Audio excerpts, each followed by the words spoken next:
अब इसके बाद आप लोग आ जाएंगे पेज नंबर 5 पर, जो आपके क्वेश्चंस हो गए हैं उसके बाद जो स्टोरी का सेकंड पार्ट है, तो एक बार पहले उसको और ठीक से समझिए, फिर इसके बाद जो उसके क्वेश्चन है अपन उनको देखेंगे। यहाँ बोर्ड पे देख रहे हैं आप लोगों के लिए वो जो वर्ड मीनिंग अगर मुझे लगा कि ये आपको बताने चाहिए वो मैंने ज़रूर आपको यहाँ बताए हैं, आप इन्हें नोट डाउन कर लीजिए।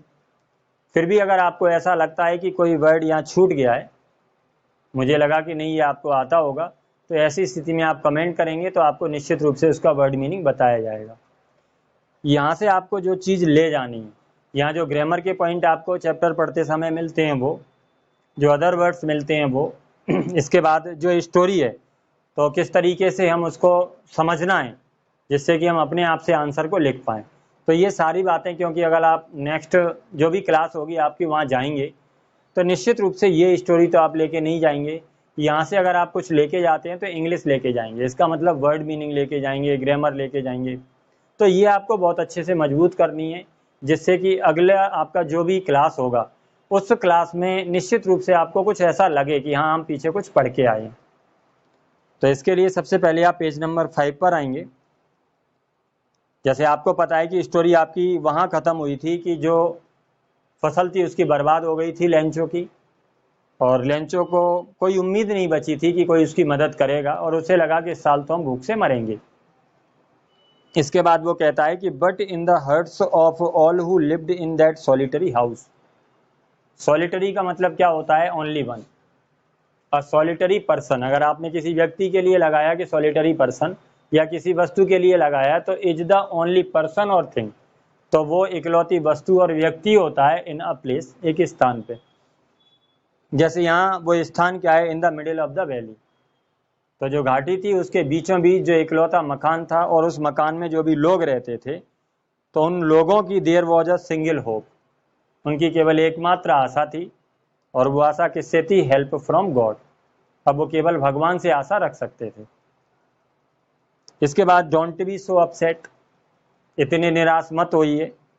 Even though this seems like total loss, यद्यपि ये पूर्ण रूपेण लॉस हुआ है, क्योंकि आप लोगों को भी पता है कि जो जिस तरीके का तूफान आया था तो उसने उनकी सारी फसल को बर्बाद कर दिया था। तो वो कहता है कि बेशक ये पूर्ण रूपेण बर्बादी है, लेकिन इसके बावजूद भी आप निराश मत होइए। No one dies of hunger, कोई भी भूख से नहीं मरता है। Although the night Lencho thought only of his one hope, कि पूरी रात भर लेंचो केवल अपनी एक उम्मीद को सोचता रहा, और वो उसकी उम्मीद थी द हेल्प ऑफ गॉड, भगवान से मदद की उम्मीद। और वो भगवान, यहाँ देखिए बहुत अच्छी लाइन उसके लिए लिखी है कि हुज आइज, वो भगवान जिसकी आंखें, as he had been instructed, जैसा कि उसे बतलाया गया था, जैसा कि उसे समझाया गया था। और ये बात केवल लेंचो को नहीं समझाई गई, हम भी जब छोटे से बड़े होते हैं तो हमको भी एक ही बात समझाई जाती है कि भगवान वो है, या हमारा वो विश्वास है जो हम जो भी काम करते हैं उसको वो देखता है। तो इंस्ट्रक्टेड, इंस्ट्रक्ट का मतलब होता है टू टीच समबडी समथिंग, किसी भी व्यक्ति को कोई बात पढ़ाना, बताना, समझाना, तो ये इंस्ट्रक्ट होता है। तो as he had been instructed, तो जैसा उसको भी समझाया गया कि भगवान वो होता है सीज एवरीथिंग, जो सब कुछ देखता है। इवन वाट, और वो भी देखता है is deep in one's conscience, जो तुम्हारी डीप कॉन्साइंस में होता है, जो आपकी आत्मा के अंदर होता है, छल कपट सत्यता, वो सब कुछ देखता है। Lencho was an ox of man. अब यहाँ देखिए फिर से मेटाफर का यूज किया गया है। मेटाफर हालांकि मैं पीछे बहुत अच्छे से आपको क्लियर करा के आया हूँ कि दो डिफरेंट जो थिंग्स होती हैं उनके बीच में कंपैरिजन होता है। वस्तुओं को देखते हुए नहीं लगता कि ये किसी भी तरीके से कंपैरिजन के लायक है। जैसे यहाँ देखेंगे कि लेंचो एक व्यक्ति है और उसकी तुलना एक ऑक्स बैल से करी गई है, लेकिन किस सेंस में करी गई है तो वो आगे आपको मिल भी रहा है कि Lencho was an ox of man working like animal in the field, क्योंकि वो खेतों में जानवर की तरह काम करता है, तो इसलिए यहाँ कहा गया कि लेंचो एक ऑक्स ऑफ मैन है यानी हार्ड वर्किंग पर्सन है। But still he knew how to write, लेकिन इसके बावजूद भी वो जानता है कि कैसे लिखते हैं, यानी वो लिखना जानता है।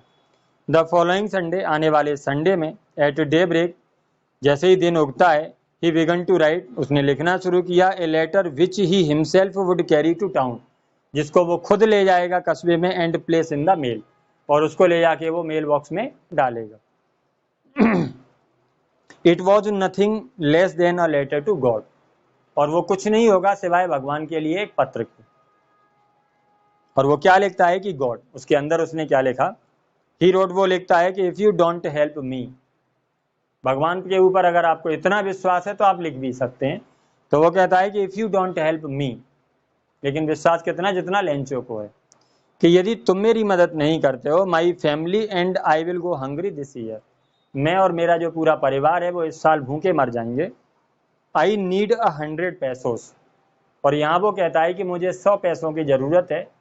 पैसों मैंने आपको बताया कि यहाँ जहाँ की ये स्टोरी है ये वहाँ की मुद्रा है, और वो कहता है कि मुझे 100 पैसों की ज़रूरत है, किस लिए वो भी बताता है। In order to sow my field again, कि एक तो वो पैसा मुझे चाहिए अपने खेतों को दोबारा बोने के लिए, and to live until the crop comes, और तब तक जीने के लिए जब तक फसल आती है, क्योंकि फसल को बोया जाएगा, उसके बाद बड़ी होगी, फिर कटेगी, घर तक आएगी, तो तब तक हमें जीने के लिए कुछ तो चाहिए। बिकॉज द हेल स्टॉर्म, और इसके बाद डॉट डॉट डॉट लगाए, इसका मतलब वो पूरी कहानी वर्णन करता है कि तूफान ने किस तरीके से उसकी फसल को बर्बाद कर दिया। ही रोट टू गॉड, वो भगवान के लिए लिखता है। ऑन द एनवलप, एनवलप पर। Put the letter inside, letter को अंदर डालता है। एंड ट्रबल्ड, और थोड़ा सा चिंतित होता है। वेंट टू टाउन, और कस्बे पे जाता है। At the post office, post office में पहुंच करके he placed stamp on the letter, आप लोगों ने भी देखा होगा कि पत्र डालने से पहले जो टिकट होते हैं, स्टाम्प टिकट होते हैं, वो उस पर लगाए जाते हैं, तो वो भी लगाता है। And dropped it into the mail box, और उसको ले जा करके वो मेल बॉक्स में डाल देता है। जैसे ही वो मेल बॉक्स में डालता है तो one of the employees who was a postman, तो ये कोई कर्मचारी था जो कि आप ये कह सकते हैं कि पोस्टमैन था। And also helped eight the post office, और जो कि पोस्ट ऑफिस में मदद भी करता था। वेंट टू हिज बॉस, वो अपने बॉस के पास जाता है। लाफिंग हर्टली, वो बहुत जोर जोर से हंसता है। And showed him the letter to God, और जो उसका पोस्ट मास्टर होता है उसको भी जा करके उस पत्र को दिखाता है, भगवान के लिए जो पत्र लिखा। और कहता है कि never in his career as a postman, कि जितनी भी मैंने ये नौकरी करी है पोस्टमैन की, तो ये मेरा जो पूरा कार्यकाल है, इस कार्यकाल में कभी भी नहीं ही नॉन दैट एड्रेस, मैंने इस टाइप का एड्रेस किसी लेटर पर लिखा नहीं देखा कि जिस पर गॉड का एड्रेस लिखा हो। द पोस्ट मास्टर, अब यहाँ थोड़ा सा बताया गया है कि पोस्ट मास्टर किस तरीके का व्यक्ति था। तो the postmaster a fat amiable, amiable के लिए फ्रेंडली एंड प्लीजेंट, थोड़ा मित्रवत तरीके का जो व्यक्ति था और प्रसन्न रहने वाला, और थोड़ा मोटा व्यक्ति था। Fellow also break out laughing, breakout का मतलब क्या होता है वो भी आप देखिए। ब्रेकआउट इन लाफिंग का मतलब होता है if a person breaks out in laughter, कि यदि कोई व्यक्ति इस तरीके से, तो it means he is laughing suddenly, तो इसका मतलब ये हो जाता है कि वो व्यक्ति अचानक से हंस पड़ा। तो ऑल्सो ब्रोक आउट लाफिंग, वो भी हंस पड़ा, बट ऑलमोस्ट इमीडिएटली, लेकिन तुरंत ही। इमीडिएटली का मतलब क्या होता है, एट वंस या विदाउट डिले, बिना देर किए। ही टर्न सीरियस, वो थोड़ा सा गंभीर हो गया। And tapping the later on his desk, tap का मतलब होता है कोई भी चीज़ जैसे ऐसे थपथपा देते हैं तो उसके लिए यूज़ करते हैं। टैप का मतलब a quick and slight hit, जल्दी से एक थोड़ा सा हिट देना। और the sound that this makes, जो उसके गिरने से या थपथपाने से आती है। Tapping the later on his desk, अपनी डेस्क पर लेटर को थोड़ा सा थपथपाते हुए कमेंटेड, कमेंट करता है कि व्हाट फेथ, क्या विश्वास है। I wish I had the faith of the man who wrote this letter, और वो कहता है कि काश मेरा भी ऐसा फेथ होता जैसा इस आदमी का है जिसने ये पत्र लिखा। Starting up correspondence with God, जिसने भगवान से पत्राचार किया। करस्पॉन्डेंस का मतलब क्या होता है, the act of writing letters, पत्राचार करना, पत्र व्यवहार करना। So in order not to shake the writer's faith in God, in order यानी इस उद्देश्य से, किस उद्देश्य से, कि नॉट टू शेक, शेक का मतलब क्या होता है, to make someone's belief less, यानी किसी के विश्वास को कम करना, जो उसकी स्ट्रांगनेस है, आपका विश्वास जितना मजबूत है उसे थोड़ा सा हिलाना, यानी जो आपका विश्वास है उससे थोड़ा सा डिग जाना। तो वो कहता है कि so in order not to shake the writer's faith, कि इस लिखने वाले का जो भरोसा है वो डिगे नहीं इन गॉड, भगवान से। इस उद्देश्य से the post master came up with an idea. Came up बहुत अच्छा वर्ड है ये भी, केम अप विद, ये इकट्ठा आपको याद करना है। टू सजेस्ट और थिंक ऑफ एन आइडिया और प्लान, कोई भी एक जो विचार होता है, कोई भी एक जो प्लान होता है, उसको सोचना। तो the post master came up with an idea, post master के दिमाग में एक आइडिया आया कि आंसर द लेटर, और वो आइडिया क्या था, इस पत्र का जवाब देने का। But when he opened it, लेकिन जैसे ही उसने इसको खोला, it was evident that to answer it he needed something more than goodwill.